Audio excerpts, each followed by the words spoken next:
지금으로부터 23년 전 2000년 7월 27일 한여름입니다. 부산 온천동에 있는 한 오락실 화장실에서 여성의 시신이 한 구 발견이 됐습니다. 그 피해자는 오락실 직원이었던 39세 이모 씨인데요. 양쪽 목과 얼굴 등을 흉기로 한 8차례 정도 찔려서 사망한 상태로 발견이 됐습니다.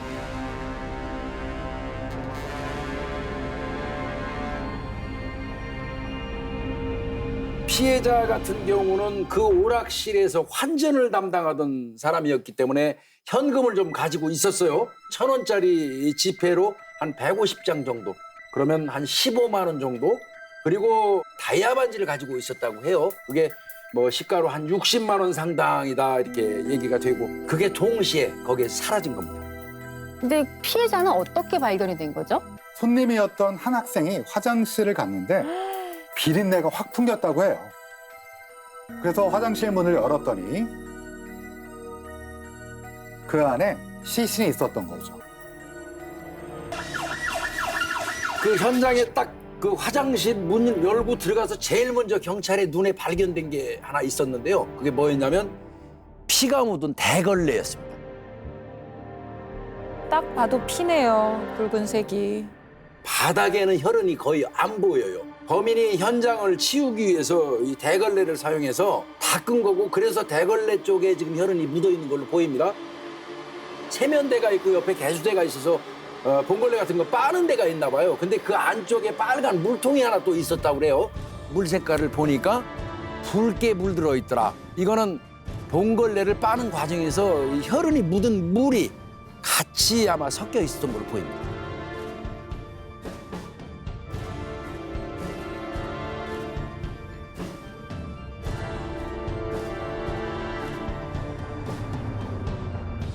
이번 그럼 온천동 오락실 살인 사건에서의 혈흔 형태는 어땠나요? 일종의 비산혈흔입니다. 피해자가 흉기에 찔려서 공기 중으로 혈액이 날아서 흩뿌려진 피가 벽면에 닿아서 생성된 겁니다. 너무 조그맣거든요. 근데 요 정도의 혈흔 갖고도 많은 거를 알아낼 수가 있나요? 루페나 학대경 이런 걸 이용해서 핏방울의 길이와 폭, 즉 장축과 단축을 측정하면 충돌 각도를 추정할 수가 있습니다. 벽에 튄 혈흔 하나하나에 충돌 각도를 측정을 해서 그 각도대로 따라가다 보면 피가 형성된 지점을 알 수가 있는 거죠. 화장실 타일에서 보이시는 것도 꼬리가 길게 당겨져 네. 있는데요. 그거를 여러 개를 합쳐갖고 각도를 추정할 수 있다는 예, 말씀이신 맞습니다. 거죠? 여러 가지 혈흔이 생성된 곳이 피해자가 발견된 대변실이 아니라 남성 소변기와 개수대 근처이기 때문에 그 주변에서 공격을 받은 것으로 추정을 하고 있습니다. 혹시 현장에서 발견된 흉기는 없었나요? 그 현장 살펴보던 경찰관들이 범행 도구로 추정되는 흉기를 변기통 안에서 발견했어요. 경찰은 화장실 변기통에서 범행에 사용된 칼을 찾아냈습니다. 혈흔 분석 결과도 칼이 범행 도구라는 것이 일치하나요? 예, 일치합니다. 크기가 좀 작아 보여도 칼날이 엄청 날카로운데 피해자한테는 진짜 치명적이겠죠? 닦아내야 될 정도로 아마 많은 출혈이 나왔을 거로 판단이 됩니다. 그래서 출혈에 의한 저혈량성 쇼크, 쉬운 말로는 실혈로 사망하게 되었습니다. 어쨌든 범인이 뭐 닦는다고 대걸레로 피를 닦아내기도 했고, 그 대걸레를 물통에다 넣고 빤 흔적도 있고 한데 혈흔을 다 지우지 못했잖아요. 예, 그렇다면 혈흔이 아닌 다른 범인의 증거도 나온 게 있지 않을까요? 예, 맞습니다. 범인의 것으로 추정이 되는 지문이 남았습니다. 지금 저 화장실 저 문고리 옆 주변에 피 묻은 지문입니다. 저게 혈흔 지문이라고 일반적으로 얘기하는데, 이게 문 옆에서도 혈흔이 발견되고 한 2군데 정도에서 저 혈흔 지문이 발견이 됐습니다. 저게 지금 화장실 출입문이에요? 그렇습니다. 아니면 대변실 예, 문이에요? 대변 지문입니다. 피해자가 발견된 데가 바로 저기 좌변기가 있는 대변실이고요. 대변실에 그 문고리 보이실 겁니다. 거기에 범인의 것으로 추정되는 지문이 남은 거고요. 저기서 보면 중요한 게 소변기 옆에 비산혈흔이 있어서 네. 아마 찔린 거는 저 저장소. 위치에서 찔렸다. 그리고 안에다 시체를 밀어넣고 문 손잡이에 지문이 남아있다. 이 세 가지가 포인트가 될 것 같습니다. 그럼 지문을 분석해서 범인을 잡을 수도 있지 않나요? 안타깝게도 이 지문 모양이 보시면 온전하지 못합니다. 두 개의 지문이 겹쳐져서 뭉개져 있어요. 속칭 쪽지문이라고 부르는데요. 지문의 일부만 찍힌 걸 말합니다. 그 당시 분석 기술로는 저렇게 뭉개진 쪽지문을 완전하게 분리해서 감정하는 게 불가능한 상태였습니다. 23년 전이었으니까요. 그렇습니다. KBS에서 사건 25시로 목격자를 찾습니다 하는 방송까지도 했었던 그런 사건입니다. 부산 온천동 아베크 오락실에서 일어난 살인 사건의 목격자를 찾습니다. 아, 나 이거 본 것 같아요. 이 음악 저 알아요. 이건 유명한. 범죄자를 뒤쫓는 생방송 공개수배 사건 25시입니다. 영화에서나 가능할 만한 이러한 일이 실제로 부산의 한 오락실 화장실에서 벌어졌습니다. 이번 살인 사건은 이 화장실 문을 사이에 두고 발생했습니다. 이쪽에서는 피해자가 살려달라고 소리를 쳤을 것이고 이쪽에서는 오락실 소음 때문에 그 소리를 듣지 못한 것입니다. 주위에 이런 칼을 가지고 다니면서 자랑을 하던가 또는 갖고 있는 사람을 본 적은 없으십니까? CCTV 영상도 없었고 목격자도 없었고 그래서 자칫 영구 미제 사건으로 남을 뻔했는데 다시 예. 카드를 빼게 됐죠. 그 가장 큰 이유가 이제 그 사이에 과학수사 기법이 발달합니다. 과학수사 기법이 발달해가지고 사건 발생 12년 후인 2012년 3월 남은 지문을 재검증을 하기 시작해요. 거기에서 놀라운 결과가 도출됩니다. 문짝에 있었던 현 네. 지문 2개. 네. 그 지문의 임자가 드러나는 순간입니다. 그 임자가 누구였냐면 절도 혐의로 수배가 됐던 한 남성의 지문하고 일치한다는 결과가 나옵니다.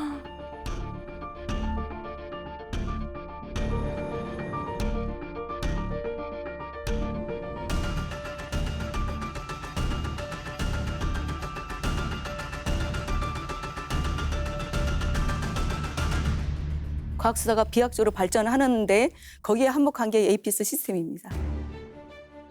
1987년부터 이 프로그램을 이제 도입하는데 계속 테스트하고 또 수정하고 그 과정을 계속 반복해서 90년도부터는 본격적으로 DB 구축이 이제 완료되는 거죠. 굉장히 시작을 획기적인 거죠. 그러면은 이렇게 영화나 이런 데 보면은 네. 컴퓨터가 사진을 따따따따따 넘어가면서 맞아요. 넘으면서 매칭 100%, 뭐 그쵸. 99% 나오잖아요. 맞아요. 그렇게 되나요? 실제로는 절대 이제 맞아요. 그렇게 컴퓨터가 자동으로 그렇겠죠. 지문을 찾아주는 건 아니고요. 네. 여기 화면을 보면 네. 밑에 5개 1등부터 5등까지 나오죠. 그러면 이제 컴퓨터가 해주는 것은 1등부터 그리고 참 밑에 이게 대상자 후보 지문을 쫙 이렇게 불러와주는 역할을 해주는 거예요. 그러면 이제 우리 감정관들이 1번을 클릭하면 1번이 저 위쪽 오른쪽으로 올라와요. 그럼 이제 왼쪽은 현장에서 채취한 쪽지문이고 그다음 우측은 DB 지문인 거예요. 그래서 이거를 일일이 특징을 비교해서 육안으로 맞는지 안 맞는지를 와. 감정을 하는 겁니다. 그러면 이 에이피스 시스템으로 여기 사건도 지금 범인을 잡은 건가요? 네, 맞습니다. 2000년도 당시에는 찾아내지 못했던 지문을 2012년도에 재검색 감정을 하기 시작을 했습니다. 그래서 혈흔 쪽지문 2개 네. 지문의 주인공을 찾았죠. 와. 이게 왼쪽이 당시 이제 사건 현장 혈흔 쪽지문이고요. 우측이 이제 DB 지문인데요. 그 남성의 지문으로 확인되었습니다.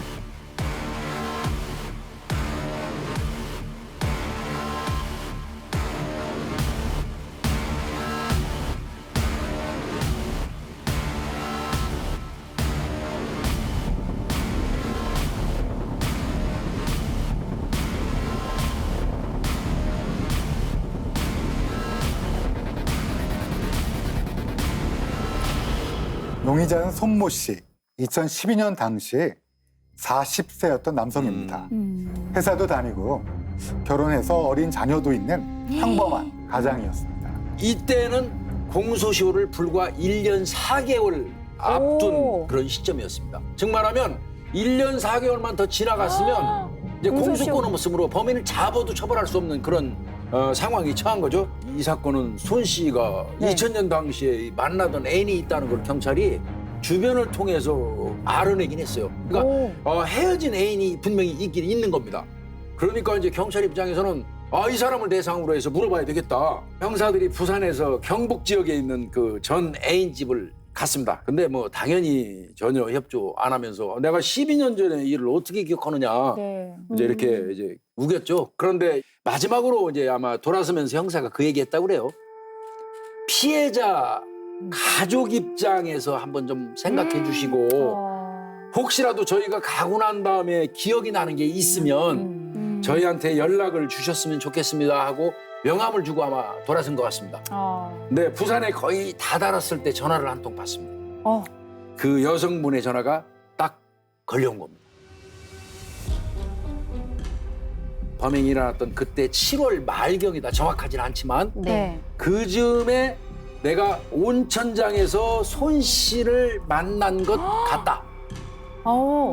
온천장은 이제 숙박업소를 이야기하는 것입니다. 네. 온천장에서 그 헤어진 애인을 만난 것 같다 네. 하는 내용을 경찰한테 제보합니다.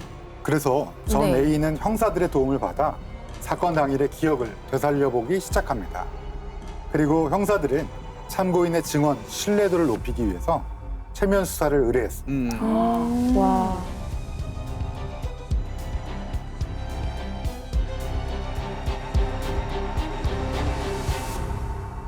그때 당시에 평상시에는 옷을 좀 깨끗하게 입고 다니는 남자친구였는데 물에 젖은 옷을 입고 왔다고 기억을 해서 그때 그걸 단수로 해서 기억을 다 떠올렸습니다. 어머. 그 앞에 X가 오고 있죠? 그 장면 한번 보여보세요. 너틀너틀. 가슴이 너무 좋아. 선생님 내려가고 지난주에 내려오고 있어.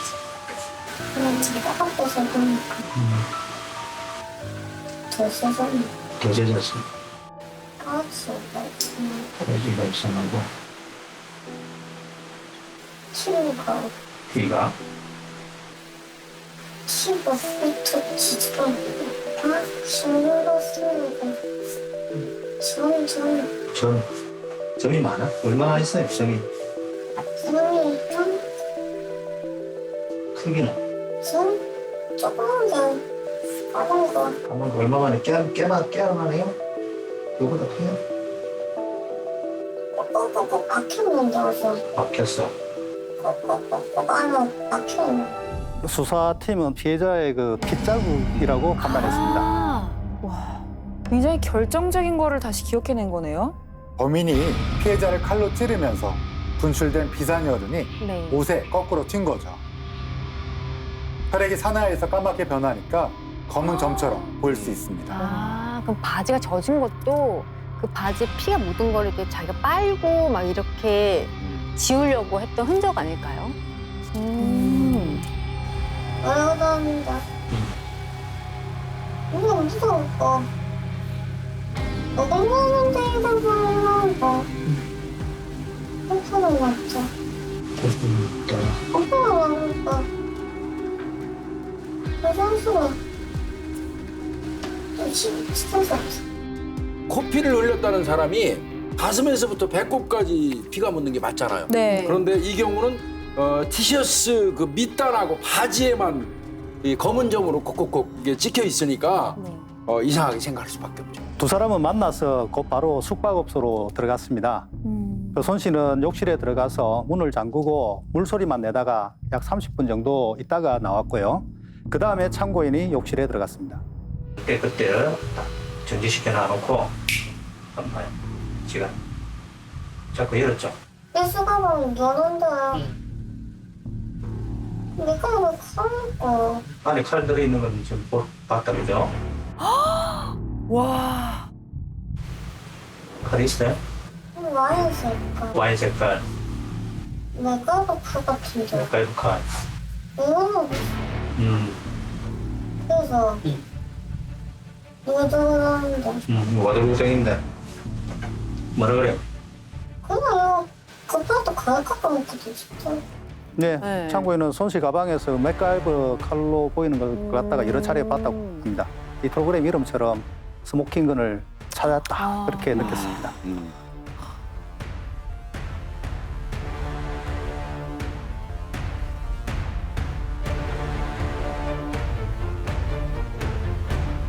이 정도 진술 확보됐으면 범인도 범행을 인정할 수밖에 없지 않나요? 이 정도면 형사들 입장에서는 충분히 구속할 수 있다고 생각이 들었어요. 그래서 이제 구속영장을 신청하기로 하고 신청을 했는데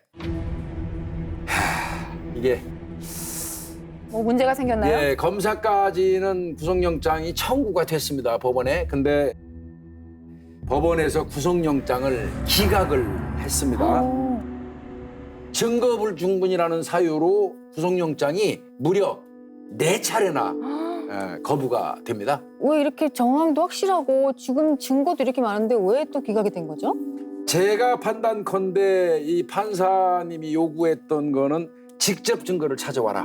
적어도 그 시간대에 이 손 씨가 오락실 근처에 그 네. 인근에라도 갔었다는 어떤 장소의 밀접성 정도까지는 좀 입증해야 되지 않느냐 하는 그런 그 의도로 저는 생각이 듭니다. 그래도 지금 와서 오락실에 갔는지를 입증하기가 쉽지 않은데 네. 이 단계에서는 뭘 더 할 수 있죠?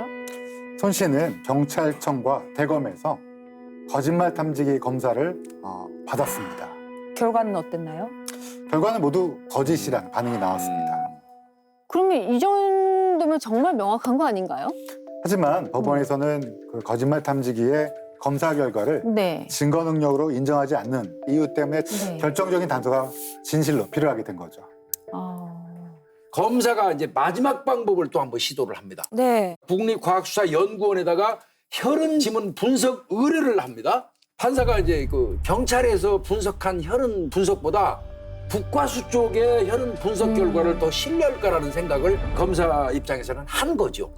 이미 경찰이 2012년, 13년에 감정은 했지만 예. 이번에는 국과수에다가 의뢰를 한 거네요. 예, 그렇습니다.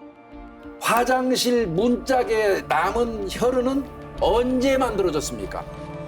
그래서 국가수는 범행 당일과 비슷한 조건으로 실험을 했습니다. 온도와 습도를 일정하게 유지해주는 장치를 이용해서요.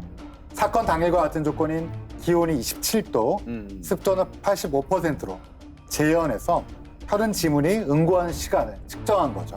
문짝에 있는 그 혈액에 있는 그 지문이 진짜 언제 마르느냐, 네. 그것도 그 날씨와 습도에 이게 중요한 거니까요. 그래서 그런 상태를 만들어서 실험을 해봤더니 피가 응고될 때까지 걸리는 시간은 약 8분. 네. 변수를 모두 고려해서 오차 범위를 산정해도 최대로 잡아도 20분 이내에는 모두 응고할 것이라는 결론을 내리게 됩니다. 그럼 어떻게 해석할 수 있는 거죠? 경찰이 출동한 시각이 오후 3시 30분이었는데요. 그럼 최대 20분 전 3시 10분에는 혈흔 지문이 묻었다고 판단할 수 있는 거죠. 네. 이게 맥시멈으로 봤을 때입니다. 네. 그러니까 범인은 그 시간에 범행 현장에 있었다고 봐야 됩니다. 그다음에 이제 검사가 피의자 손 씨가 문을 만지지 않았음에도 혈흔 지문이 생길 가능성이 있느냐, 이런 두 번째 질문을 보냈습니다. 오, 결정적인 질문이네요. 그 시간에 그 자리에 있었냐 없었냐를 판별할 수 있으니까요. 예, 국과수에서는 이렇게 답합니다. 손 씨의 혈흔 지문이 우연히 그 문짝에 생길 수 있는 가능성은 없다. 명쾌하네요. 그렇습니다. 네. 그런데 이 담당 검사님이 상당히 집요해요. 2014년 1월 달에 국과수에다가 2차 질문을 또 보내요. 화장실 문에 손 씨의 지문이 먼저 묻고 네. 그 위에 이 피해자의 피가 뿌려져서 혈흔 지문이 생성될 수 있느냐, 이런 가능성이 있느냐, 이런 질문을 보내는 겁니다. 이를테면 사망자가 발생하기 훨씬 전에 혹시 그 방문해서 거기에 우연히 남긴 지문에 네. 위에 피가 얹어져 갖고 그렇게 보이는 거 아니냐? 네. 그러면 처음에 피가 응고된 거 20분이 무너지니까요. 그거를 주문한 거죠. 그럼 국가수에서 이제 뭐라 그랬나요? 이번에도 당시 현장과 네. 유사한 조건을 만들어서 네. 혈흔 지문 형성 실험을 했습니다. 네. 혈흔 지문이 형성될 수 있는 경우의 수를 모두 재현해 본 거죠. 네. 먼저 지문을 씻고 피를 위에 한다든지 피에 묻히고 하고 네. 여러 가지 것들을 다 해봤는데요. 그 결과 피 묻은 손으로 직접 접촉하지 않으면 범행 현장에 남겨진 혈흔 지문과 같이 융선이 명확한 지문이 남지 않는다라는 결론이 내려졌습니다.